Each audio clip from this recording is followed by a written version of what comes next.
Dumbo, c'était Vianney sur Logos FM. Ici commence l'Auvergne, ici finit la France. Il est temps de retrouver comme chaque jour Guillaume Frixon sur Logos FM. C'est un projet qui date d'il y a 2 ans et qui va se concrétiser cet après-midi.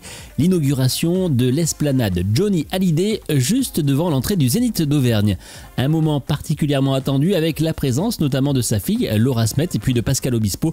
Guillaume s'est rendu sur place en avant-première et a pu discuter avec l'un des organisateurs de ce rendez-vous en partenariat avec la région Auvergne, Patrick Coquelin au micro de Logos FM. La région Auvergne-Rhône-Alpes et le casino de Roya vous présentent Ici commence l'Auvergne, ici finit la France. Avec Guillaume sur Logos FM. Bonjour Guillaume.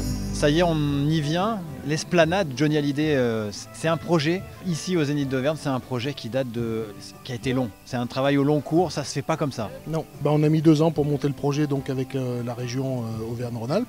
J'ai eu cette idée il y a 2 ans, en mai 2023. J'ai pensé qu'en décembre 2023, ça faisait 20 ans que le Zénith d'Auvergne était ouvert. Le premier qui a inauguré le Zénith, c'est Johnny Hallyday. Je crois que tous les Auvergnats s'en rappellent d'ailleurs. Je pense aussi, puisqu'il a fait 3 soirs. 3 soirs, comme pratiquement tous les concerts de Johnny, sold out. Et donc j'ai eu cette idée de le présenter à la région, qui m'a bien évidemment validé le projet. Et puis après, on s'est mis en contact avec les services de la région pour monter le projet, pour prendre contact avec Laura Smet qui sera là pour l'inauguration. Pascal Obispo qui lui a été le second à chanter au Zénith d'Auvergne. Et donc, puisque c'est quand même Pascal Obispo qui a créé la chanson Allumer le feu, ce que faisait Johnny à chaque concert. Et donc voilà, et puis on y arrive. 14 octobre 2025, on y arrive. Mais alors 14 octobre cet après-midi, comment ça va se passer concrètement? Déjà, est-ce que le public peut venir, les Clermontois peuvent venir, on peut venir sur l'esplanade, comment ça se passe? Alors, on dévoile la plaque de l'esplanade avec Laura Smet et Pascal Obispo et le président Pencook et les invités de la région. C'est un événement privatif parce que on ne peut pas gérer en termes de sécurité. Voilà, 2000, 3000 personnes. Il y a eu déjà beaucoup d'appels au Zénith.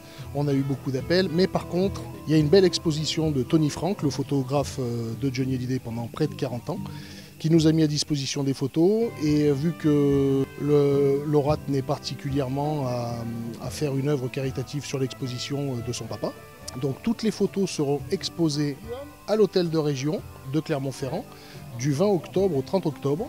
Et donc les bénéfices de la vente des photos iront à une association du centre Jean Perrin, vraisemblablement pour le cancer du poumon. Bon, ça doit faire quelque chose, vous en tant qu'Auvergnat, de se dire à sa petite échelle, on marque un peu plus l'histoire de l'Auvergne et de Johnny Hallyday ici à Clermont-Ferrand, au Zénith d'Auvergne. Ouais, parce que je pense que Johnny n'est pas prêt de partir de la mémoire des Français. Et puis moi, j'ai fait de la musique, je fais de la musique, et il y a beaucoup de choses qui sont arrivées dans ma vie grâce à Johnny Hallyday, notamment les rencontres que j'ai faites dans ma vie avec ces musiciens qui seront présents demain pour rendre hommage à Johnny, donc des musiciens qui l'ont accompagné pendant bon nombre d'années. Et oui, je suis content d'avoir posé une petite pierre à l'édifice.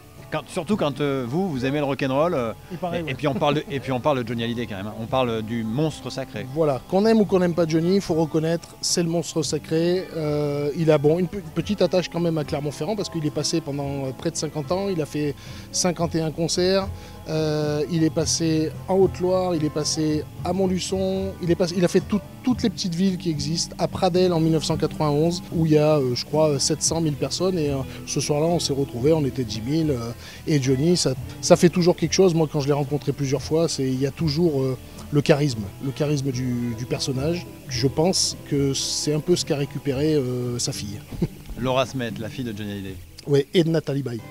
Bon, merci Patrick, et puis alors à tout à l'heure pour l'inauguration ici même au Zénith d'Auvergne. Et alors l'exposition, elle sera visible quand du grand public à l'hôtel de région à Clermont-Ferrand? Voilà, du 20 octobre au 30 octobre. Et je le répète, donc les gens qui achèteront les photos, donc c'est des photos inédites de Tony Frank qui sont des tirages sur PVC. Il y a un magnifique tirage collector qui s'appelle Johnny en Auvergne. Johnny est passé donc 51 fois, il y a toutes les villes. Et voilà, ça sera mis en vente à l'hôtel de région. Bon, merci Patrick, et puis alors, vive l'Auvergne, vive Johnny Hallyday. Et vive Johnny. Voilà pour cette nouvelle page d'histoire qui va s'écrire ici au Zénith d'Auvergne. C'est tout à l'heure à partir de 14h sur l'esplanade du Zénith d'Auvergne, l'esplanade qui désormais s'appellera l'esplanade Johnny Hallyday. Voilà, très très belle journée à vous tous et à vous toutes sur le Gosse FM, bien sûr. C'était Ici commence l'Auvergne, ici finit la France. Avec nos partenaires, la région Auvergne-Rhône-Alpes et le Casino de Roya.